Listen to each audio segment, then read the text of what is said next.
game came and went. No WNBA Players Union strike was present. And now this morning we get this word of Breanna Stewart going to play overseas. Well, that's kind of interesting. Now, she's a member, a vice president, part of the Players Union committee, and she's going to take another job. Stop whatever you're doing right now. If you were waiting for a flashing neon sign that WNBA labor negotiations are going off the rails, this is it. And the wildest part? The warning didn't come from a press release. It didn't come from an insider's tweet. And it didn't come from NBA Commissioner Adam Silver. It came from an airport. Breanna Stewart, the vice president of the WNBA Players Association, the face of the New York Liberty, a two-time MVP, and one of the most powerful and influential voices in the sport, has just made a move that signals one thing: panic. We've confirmed reports that Stewie has officially signed a contract to play in Turkey for Fenerbahçe this April. Now, on the surface, a casual fan might think, so what? Women's basketball players go overseas to secure the bag all the time. That's just business. But you have to look at the calendar, folks. The devil is always in the details. You have to study the timeline. Because when you connect the dots that mainstream sports media is ignoring right now, a troubling picture starts to form.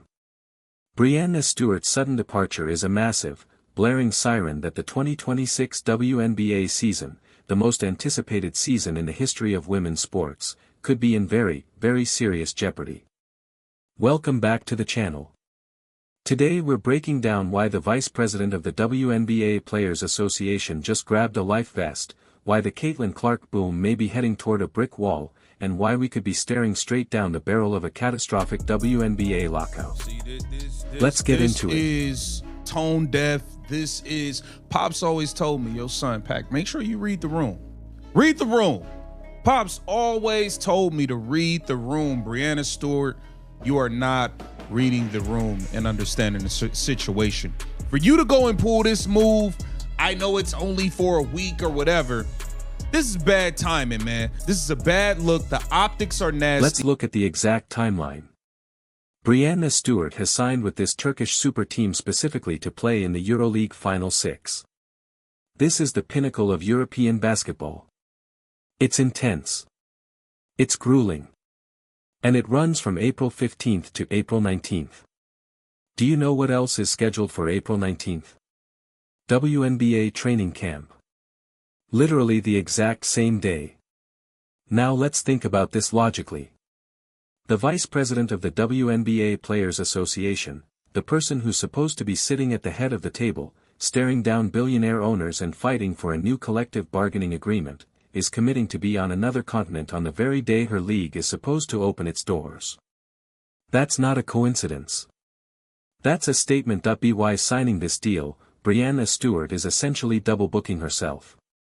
She's telling the basketball world one of two things: either she has inside knowledge that negotiations are completely stalled and the WNBA season isn't starting on time, or she simply doesn't care about the league's timeline anymore.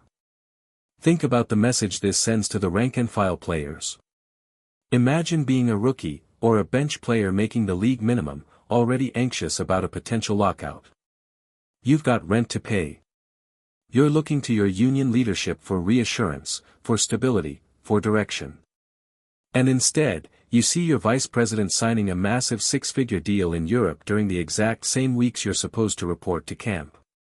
What does that signal? It screams, I'm going to be fine no matter what happens. I've secured my backup bag. Good luck to the rest of you. At the very moment the players need unity the most, this kind of move risks fracturing it.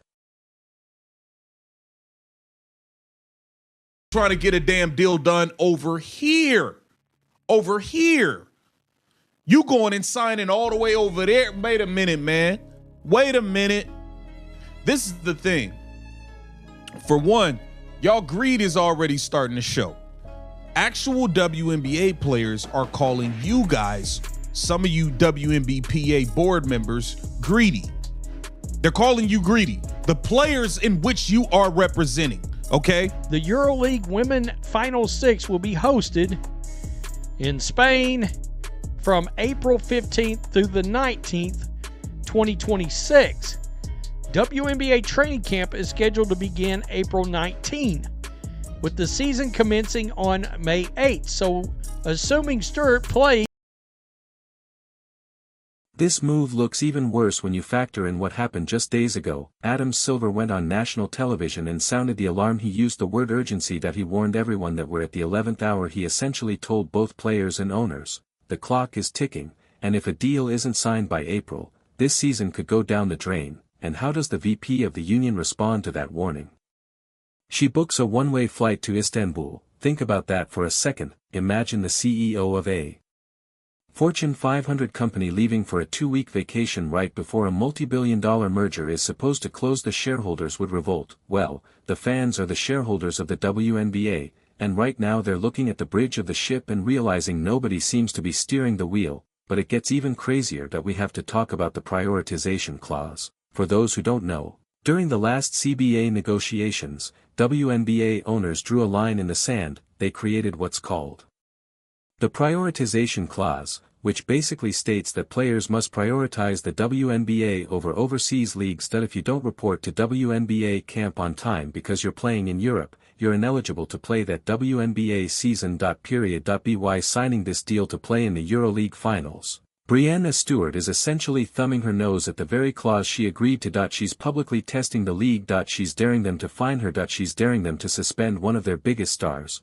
but more importantly, she's reinforcing the owner's biggest fear, that overseas money is still more attractive, and more reliable, than what the WNBA currently offers, and that's a damning indictment of where the league stands today.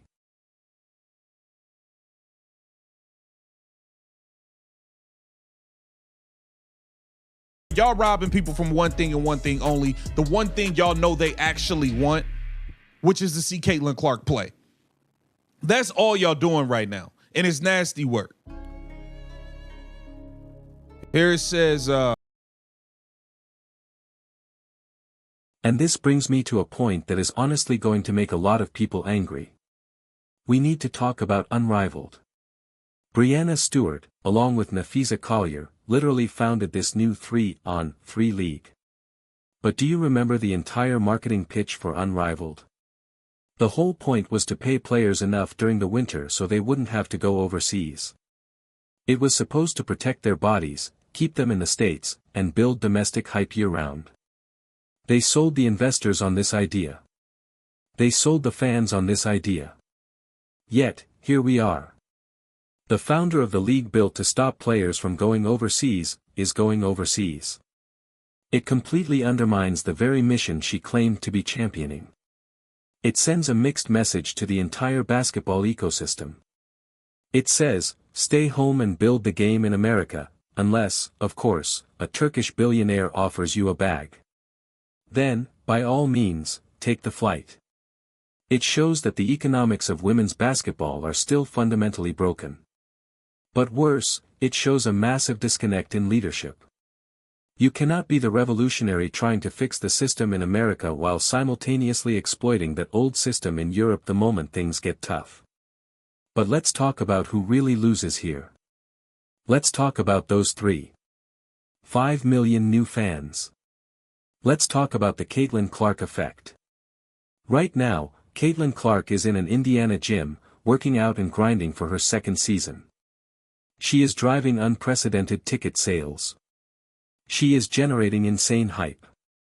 The WNBA finally has the golden goose. They finally have the mainstream attention they've been begging for 25 years.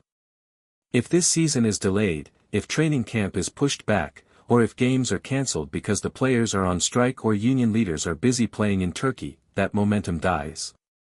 It doesn't just pause. It dies. Say this, from an optics standpoint, from a perception standpoint, this don't look great. All right, it doesn't look great.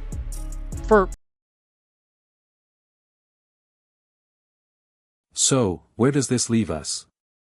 We are staring down the barrel of a potentially disastrous start to the 2026 season. Breanna Stewart's departure is the canary in the coal mine, the smoking gun that proves negotiations have hit a wall. The gap between the players and the owners remains far too wide. And rather than staying in the U.S. to hammer out the final details of a historic agreement, one of the key negotiators has effectively checked out. Ultimately, this is a story about priorities. Does Breanna Stewart prioritize the collective future of the WNBA, or her own immediate earnings? By signing that contract in Turkey, she's made her choice incredibly clear. Her actions scream, "Me first," at the exact moment the league desperately needs, "We first." The captain of the Players' Union is grabbing a life vest, and that should terrify everyone still on the ship. But I want to hear from you. Is Breanna Stewart making a smart business decision by getting her bag, or is this a massive betrayal of her duties as a union leader? And do you actually believe we'll see Caitlin Clark and the rest of the WNBA on the court this May? Sound off in the comments below, because this is the story the sports media is trying to sweep under the rug. Make sure you hit that like button to help push this through the algorithm. Subscribe if you're new here, and ring that notification bell, because we'll be tracking every single update in this CBA drama. Thanks for watching, and let's pray we actually get some basketball this spring. I'll see you in the next one.